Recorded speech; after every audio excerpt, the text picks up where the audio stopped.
कभी कभी आस्था की राहें कंक्रीट की नहीं होती, वे पगडंडी से शुरू होती है, जहां मिट्टी में श्रद्धा होती है और हवा में किसी दैविक उपस्थिति की सुगंध।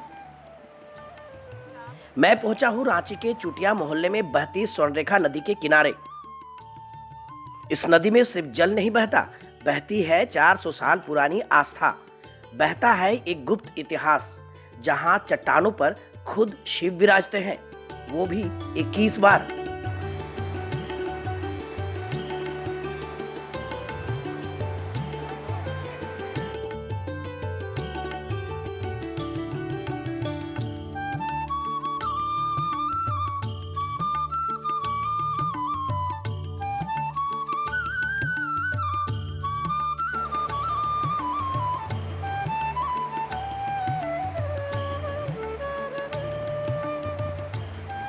कुछ आधे डूबे, कुछ जल में लिपटे, लेकिन हर शिवलिंग मानो बोल रहा है, मैं हूं काल से परे, कालों के स्वामी शिव शंकर स्वयंभू। ये तो बहुत ही प्राचीनतम है, 400-500 साल पुराना है। प्राचीन समय में जब यहाँ नागवंशी राजाओं का राज हुआ करता था ना, उसी समय जो है सो ये शिवलिंग अवतरित हुए हैं और उस समय से अभी तक जो है सो पूजा पाठ लोग धार्मिक आस्था के साथ यहाँ करते आए हैं। सभी का मनोकामना यहाँ पूजा करने से पूर्ण होता है।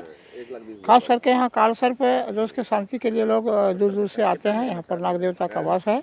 कहा जाता है नागवंशी रानियों की संतान ना हो रही थी, संतों ने कहा यहाँ 21 शिवलिंग स्थापित करो, स्वर्णरेखा के जल से उनका जलाभिषेक करो, मनोकामना पूरी होगी, और हुई भी।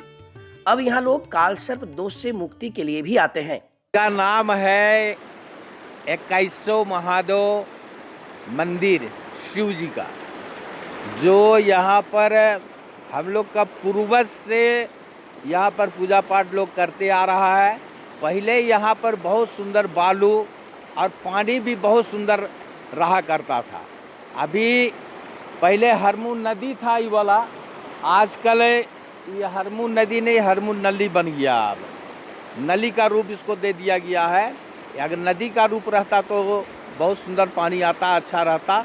और ये है स्वर्णरेखा नदी, जो बहुत दूर से चलते हुए यहाँ पर आया है। और यहाँ पर स्वर्णरेखा और हरमू नदी का ये संगम स्थल है। और ये 21 महादेव नाम से पूर्ण विख्यात है। यह कोई आम पूजा स्थल नहीं, यह धरती का वो बिंदु है जहाँ चट्टान भी ईश्वर बन गए हैं। अब ये जगह छूटती जा रही है।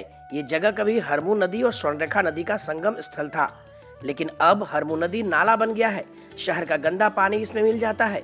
सरकार से आग्रह है इसे पर्यटन स्थल घोषित करे, वरना ये धरोहर मिट जाएगी। जैसा कि हम लोग सब कोई जानते हैं, जो स्वर्णरेखा नदी जो बह रही है, ये चुटिया में बह रही है। और जो चुटिया है वो छोटा नागपुर की दूसरी राजधानी के तौर पे भी जानी जाती है, जिसे हम चुटिया कहते हैं। पहली राजधानी छोटा नागपुर की थी सुतियाम्बे, दूसरी राजधानी हुई चुटिया और तीसरी राजधानी हुई कुखड़ागढ़।